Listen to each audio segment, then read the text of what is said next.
the swing. How do you like to go up in a swing, up in the air so blue?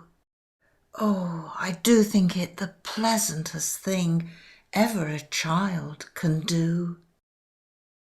Up in the air and over the wall, till I can see so wide, rivers and trees and cattle and all, over the countryside. Till I look down on the garden green, down on the roof so brown. Up in the air I go flying again, up in the air and down.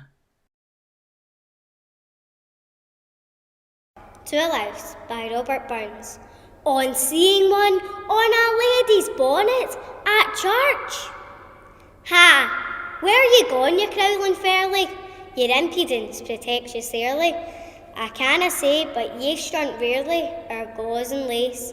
Though faith, I fear ye down but sparely, on sic a place. Ye ugly, creeping, blasted oner, detested, shunned by sort and sinner. How dare ye set your foot upon her, sae fine a lady? Gae somewhere else and seek your dinner on some poor body. Oh Jenny, didna toss your heat and set your beauties all abreed. Ye little ken what cursed speed the blastie's making. They winks and finger ends I dread are notice taken. Oh wad some power the gift they gaze to see yourselves as others see us. It would frae mony a plunder free us and foolish notion what airs and dress and gait would lay us, and even devotion. Now We Are Six by A. Milne. When I was 1, I had just begun. When I was 2, I was nearly new. When I was 3, I was hardly me. When I was 4, I was not much more. When I was 5, I was just alive. But now I am 6, I'm as clever as clever. So I think I'll be 6, now, forever and ever. The Crocodile by Roald Dahl.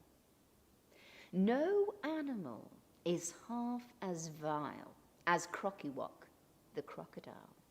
On Saturdays he likes to crunch 6 juicy children for his lunch, and he especially enjoys just 3 of each. 3 girls, 3 boys. He smears the boys to make them hot with mustard from the mustard pot, but mustard doesn't go with girls. It tastes all wrong with plaits and curls. With them what goes extremely well is butterscotch and caramel. It's such a super marvellous treat when boys are hot and girls are sweet. At least that's Crocky's point of view. He ought to know. He's had a few. That's all for now. It's time for bed. Lie down and rest your sleepy head. Shh! What is that I hear? Galumphing softly up the stair.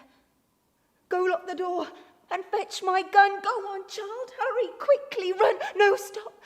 Stand back, he's coming in. Oh, look, that greasy greenish skin, the shining teeth, the greedy smile. It's Crockywalk, the crocodile. A cat. I'm a cat, and that's that. I hear you say I should be thinner. I don't care. I want my dinner. Can't you see I think it's awful when all you give me is a tiny forkful? Can't you see me being grateful when you give me a massive plateful? You see, I'm a cat who wants to get fat, and that's that. Keith's cupboard. If you ever looked in Keith's cupboard, you ought to. You've never seen anything like Keith's cupboard. Let's go over to Keith's place and look in Keith's cupboard. So when you get to Keith's place, you say, "Can we play with your garage?" And he says, "No." So you say, "Can we play in your tent?" And he says, "No." So you say, "Can we play with your crane?" And he says, "No." So you go up to Keith's mum and you say, "Can we play in Keith's tent?" And she says, Keith, why don't you get the tent out?" "Okay," says Keith. And he starts going over to the cupboard. Keith's cupboard. He opens it and, phew, you've never seen anything like Keith's cupboard. In it, there's trucks and garages and tents and cranes and forts and bikes and puppets and games and models and superhero suits and hats, and he never plays with any of it. They keep buying him all this stuff and he never plays with it. Day after day after day, it all sits in Keith's cupboard. You ought to go over to his place sometime and have a look. Keith's cupboard. Phew. Bellyache. I've got a bellyache. It's right in the middle of my belly. It's like a great big grumbling donut. It's like a hedgehog in there. I've got a bellyache. I put a hot water bottle on it. Didn't make it better. I've taken really deep breaths. Didn't make it better. I've rubbed it all over. Didn't make it better. I want that great big grumbling donut to float away. I want that hedgehog to shrink. I've got bellyache. It won't go away. Telly, put your thumb in the air, your finger over there. Look for your other thumb. You'll probably find it on the other hand. Put that thumb on the end of your finger. Put that finger on the end of your thumb. You've got a telly now. What programme shall I put on the telly? I know. That programme's called What's This Here? Put your cheek on the telly. That programme's called Don't Be Cheeky. Put your nose on the telly. That'll make a good programme. And that programme's called The 6 o'clock Nose. Choosing Shoes by Frida Wall. New shoes, red and pink and blue shoes. Tell me, what would you choose if they'd let us buy? Buckle shoes, bow shoes, pretty pointy toe shoes, strappy cappy low shoes. Let's have some to try. Bright shoes, white shoes, dandy dance by night shoes. Perhaps a little tight shoes, like some. So would I. But flat shoes, fat shoes, stomp along like that shoes. Wipe them on the mat shoes. Oh, that's the sort they'll buy. I have a little brother, his name is Tiny Tim. I put him in the bathtub to teach him how to swim. He drank up all the water and he ate up all the soap. Lay down on the bath mat, blowing bubbles from his throat. In came the doctor, in came the nurse. In came the lady with the alligator purse. Naughty, said the doctor. Wicked, said the nurse. Wind, said the lady with the alligator purse. Out went the doctor, out went the nurse. Out went the lady with the alligator purse. Messy Room by Shel Silverstein. Whosever room this is should be ashamed. His underwear is hanging on the lamp. His raincoat is there in the overstuffed chair, and the chair has become mucky and damp. His workbook is wedged in the window. His sweat has been thrown on the floor. His scarf and one ski are beneath the TV, and his pants have been carelessly hung on the door. His books are all jammed in the closet. His vest has been left in the hall. A lizard named Ed is asleep on his bed, and a smelly old sock has been stuck to the wall. Whoever's room this is should be ashamed. Donald or Robert or Willie or... Huh? You say it's mine. Oh dear. I knew it looked familiar.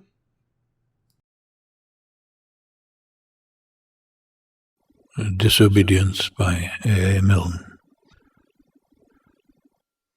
James Morrison, Weatherby George Dupree, took great care of his mother, though he was only 3. James said to his mother, "Mother," he said he, "you must never go down to the end of the town if you don't go down with me." James Morrison's mother put on a golden gown. James Morrison's mother drove to the end of the town. James Morrison's mother said to herself, said she, "I can get right down to the end of the town and be back in time for tea." King John put up a notice, lost or stolen or strayed. James Morrison's mother seems to have been mislaid. Last seen wandering vaguely, quite of her own accord, she tried to get down to the end of the town. 40 shillings reward. James Morrison, commonly known as Jim, told his other relations not to go blaming him. James said to his mother, "Mother," he said he, "you must never go down to the end of the town without consulting me." James Morrison's mother hasn't been heard of since. King John said he was sorry, so did the Queen and Prince. King John, somebody told me, said to a man he knew, "If people go down to the end of the town, well, what can anyone do?" Now then, very softly, James Morrison, Weatherby George Dupree, took great care of his mother, though he was only 3. James said to his mother, "Mother," he said he, "you must never go down to the end of the town if you don't go down with me." Sick by Shel Silverstein. "I cannot go to school today," said little Peggy Ann McKay. "I have the measles and the mumps, a gash, a rash, and purple bumps. My mouth is wet, my throat is dry, I'm going blind in my right eye. My tonsils are as big as rocks, I've counted 16 chicken pox. And there's one more, that's 17.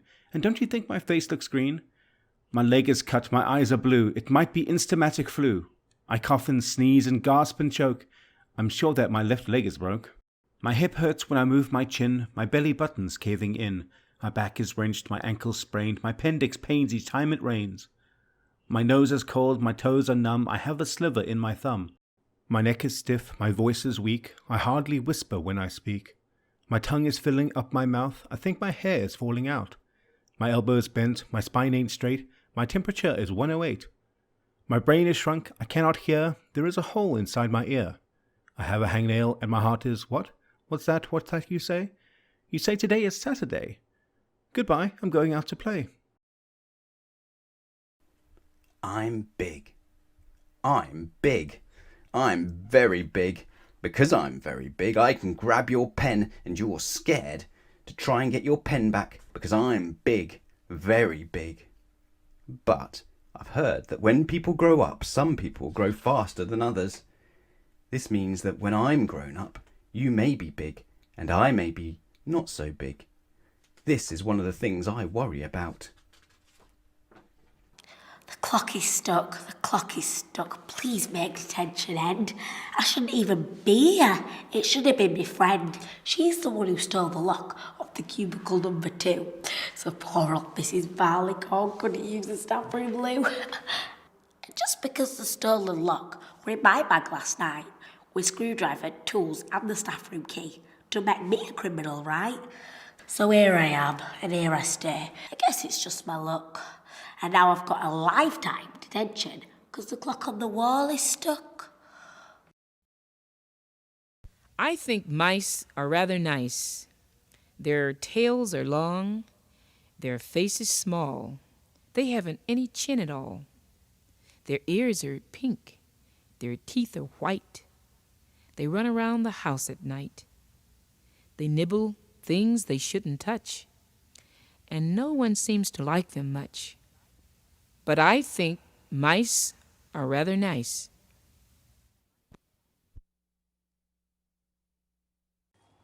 The microbe is so very small, you cannot make him out at all. But many sanguine people hope to see him through a microscope. His jointed tongue that lies beneath 100 curious rows of teeth. His 7 tufted tails with lots of lovely pink and purple spots. On each of which a pattern stands, composed of 40 separate bands. His eyebrows of a tender green. All of these have never yet been seen. But scientists, who ought to know, assure us that it must be so. Oh, let us never, never doubt what nobody is sure about. A stranger called this morning, dressed all in black and grey, put every sound into a bag and carried them away. The whistling of the kettle, the turning of the lock, the purring of the kitten, the ticking of the clock. The popping of the toaster, the crunching of the flakes. When you spread the marmalade, the scraping noise it makes. The hissing of the frying pan, the ticking of the grill, the bubbling of the bathtub as it starts to fill. The drumming of the raindrop on the window pane. When doing the washing up, the gurgle of the drain. The crying of the baby, the squeaking of the chair, the swishing of the curtain, the creaking of the stair. A stranger called this morning. He didn't leave his name. He left us only silence. Life will never be the same.